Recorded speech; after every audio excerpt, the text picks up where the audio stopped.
इंदौर महू में army hospital में आयोजित प्लाज्मा डोनेट कैंप आर्मी अफसरों से लेकर आर्मी जवानों और सिविलियन ने अपना प्लाज्मा डोनेट किया, जिसमें आर्मी के अफसर रैंक से लेकर आर्मी के कुल 30 जवान और 8 सिविलियन सहित 38 लोगों ने प्लाज्मा डोनेट किया, जिसमें कुछ आर्मी अफसर भी शामिल थे। वहीं कुछ एम्स आर्मी के जवानों ने भी प्लाज्मा डोनेट किया।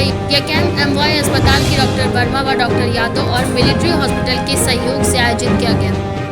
जो कमांडेंट एमएच ने लिया है in consultation with MY hospitals, because we have a number of people जो recover किए हैं after being affected by this disease, and they are all volunteers willing to donate basically to save the others in the humanity.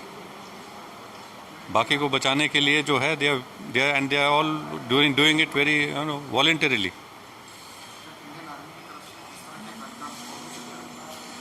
Any time army तो आपका है, army belongs to the people, और people के लिए हम कुछ भी करने के लिए तैयार है। अगर हम जान दे सकते हैं तो खून तो कुछ नहीं है, plasma is living less than that, your खून is getting back to you, तो any time yes we are always there.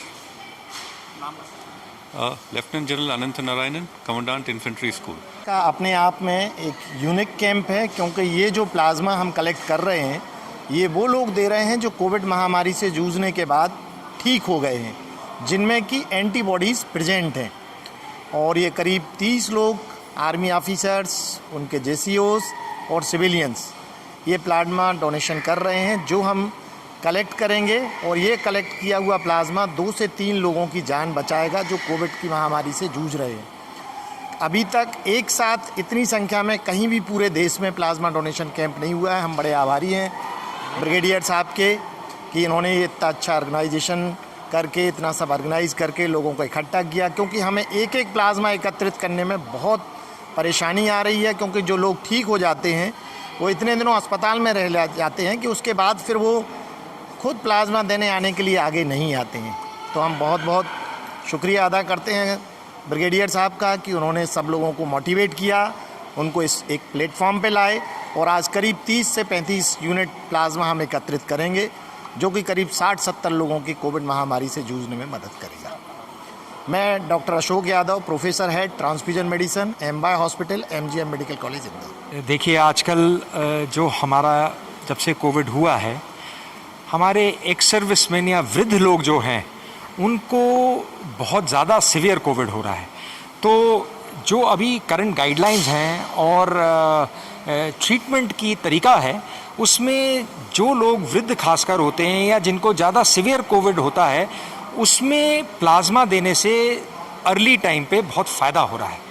और मैं इसमें खासकर जो एमवाई कॉलेज में एचओडी साहब हैं पैथोलॉजी के, ये डिपार्टमेंट, क्योंकि हम छोटा अस्पताल है, हमारा सिर्फ 149 बेडेड हॉस्पिटल है, तो हमारी जो क्षमता है मैकेनिकल क्षमता वो इतनी अच्छी नहीं है, टेक्निकल क्षमता। तो इन लोगों ने हमारा बहुत सहयोग किया है प्लाज्मा देने में। अब तक हमने कई प्लाज्मा थेरेपी दे चुके हैं अपने अस्पताल में, और काफ़ी लोगों को की जान बच चुकी है। और दूसरी बात है, हमारे जो यंग जवान हैं जिनको कोविड हुआ है, वो इतने फिट और हेल्दी हैं, उनका प्लाज्मा के अंदर एंटीबॉडी लेवल भी बहुत हाई होता है, और उसकी वजह से ये प्लाज्मा देके कई लोगों की और जान बच सकती है। अभी हमारे आज के और कल दो दिन चले गए, इसमें 30 लोगों का योगदान है जो हमारे पास एडमिट होके पॉजिटिव होके जा चुके हैं, उन लोगों का प्लाज्मा लिया जा रहा है। मैं ब्रिगेडियर अमित शर्मा हूँ, कमांडेंट अस्पताल का। इंदौर के महू से केकेडी न्यूज संवाददाता संजय वर्मा की रिपोर्ट। मध्य प्रदेश की धार में लेबर कांग्रेस अध्यक्ष बाल मुकुंद सिंह गौतम के निवास में मीटिंग का आयोजन किया गया, जिसमें वरिष्ठ जन पूर्व गृह मंत्री बाला बच्चन और स्थानीय उम्मीदवार कांग्रेस टिंकू बन्ना मौजूद रहे। जगह जगह लेबर से बदनावर डॉक्टर अभिषेक सिंह राठौर का भव्य स्वागत किया एवं उन्होंने कहा कि भाजपा से उद्योग मंत्री राजवर्धन सिंह दत्ती गांव जो कि 50,000 से ज्यादा बहुमत से जीत हासिल करेंगे और उन्हें टक्कर देंगे। यह बात अभिषेक सिंह राठौर ने कही। इसके साथ ही नागदा में सुनील खांखला का द्वारा अभिषेक सिंह राठौर का भी स्वागत किया गया। सभी 15-16 उम्मीदवार बदनावर विधानसभा 202 से सभी ने गंगा जल की कसम खाई और सभी ने निर्णय लिया था कि अगर एक व्यक्ति को किसी को भी कमलनाथ प्रदेश अध्यक्ष मुख्यमंत्री से आग्रह किया था कि एक टिकट दिया जाए तो स्थानीय उम्मीदवार में से एक को जीत हासिल करनी पड़ेगी। आप किस मुद्दों को लेकर यहाँ चुनाव लड़ेंगे? मुद्दे काफ़ी हैं। 15 साल आप कर लीजिए, आप कर जी 15 महीने 15 साल की पैटर्न पे हम लोग चुनाव लड़ेंगे और बदनावर के स्थानीय मुद्दे हैं कुछ। इन सारे मुद्दों को लेकर हम जनता के बीच जाएंगे। बेरोजगारी, शिक्षा, अस्पताल, सारी चीज़ों को लेकर। आपने इसके पहले भी सिंधिया का विरोध किया, वो दत्ते गांव का भी कहीं ना कहीं विरोध किया, तो क्या वही कमलनाथ जी ने आपको उपहार तो नहीं दिया? देखिए, विरोध तो किया है क्योंकि जिन लोगों ने लोकतंत्र की हत्या करी है उनका विरोध तो करना ही था। और बिल्कुल अब ये उन्होंने 5 महीने सर्वे कराया और जो उनकी सर्वे की रिपोर्ट आई है उसके आधार पर उन्होंने किया। किस तरह से आप यहाँ पे करेंगे चुनाव में, क्योंकि आपके सामने मंत्री है और उसके सामने आप किस तरह से टक्कर देंगे? वो जा चुका है और क्षेत्र की जनता सब जानती है कि किस तरह उन्होंने लोकतंत्र का गला घोट के और मंत्री का पद हासिल किया था। तो मैं नहीं मानता कि अब जनता उन्हें माफ़ करेगी और कम से कम 50,000 वोटों से कांग्रेस बदनाम कांग्रेस के अधिकृत प्रत्याशी अभिषेक सिंह राठौर टिंकू बन्ना थे, जिन्होंने कहा कि इस बार उपचुनाव में वो 50,000 वोटों से जीतेंगे। मध्य प्रदेश के धार से केकेडी न्यूज संवाददाता चंद्रकमल पाटीदार की रिपोर्ट।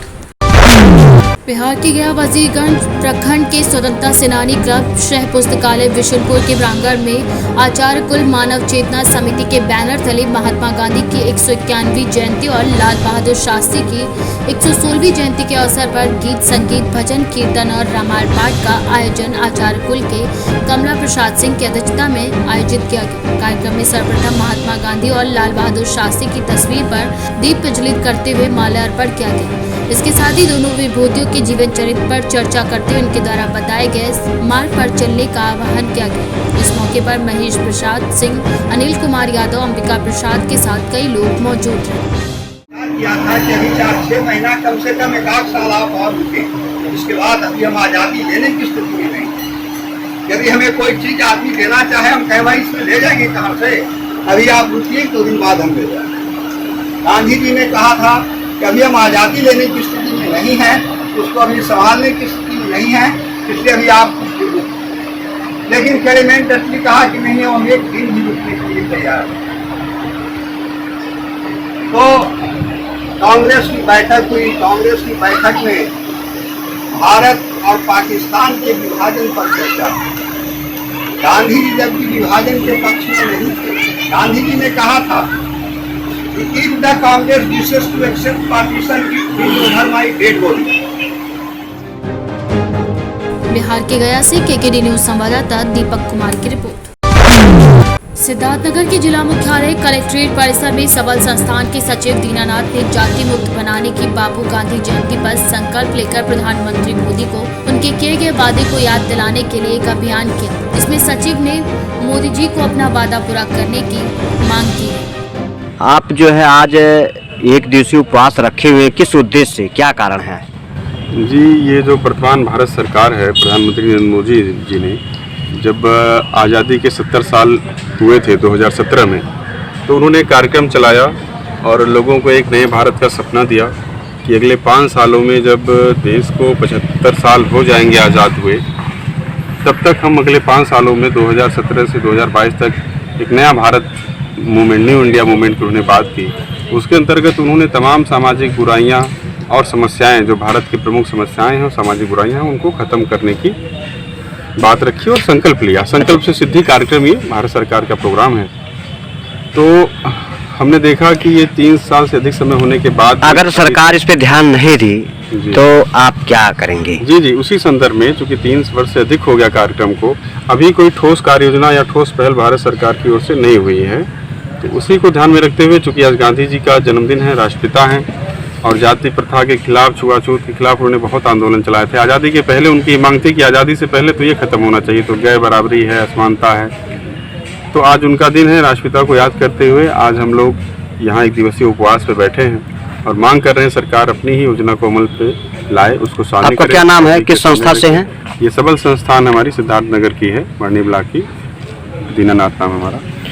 आप एक सामाजिक व्यक्ति हैं, तो ये कैसा लगेगा देश के लिए अगर ये लागू हो जाएगा तो क्या प्रभाव करेगा? नहीं, देश के लिए बहुत ही विकास में महत्वपूर्ण भूमिका निभाएगी अगर जात मूलक समाज की स्थापना हो। और जैसा कि हमारे महात्मा गांधी जी ने भी जात मूलक समाज की जो है एक स्थापना के लिए संघर्ष किए और उन्होंने एक आवाज़ बुलंद की देश और राष्ट्र के प्रति। तो हम लोग चाहते हैं कि जात समाप्त हो तो बहुत बड़ी विकास धारा और आगे बढ़ेगी इसका। तो बिल्कुल। क्या नाम है भैया आपका? महेश कुमार पासवान नाम है मेरा। सिद्धार्थनगर से केकेडी न्यूज संवाददाता अश्विनी कुमार मिश्रा की रिपोर्ट।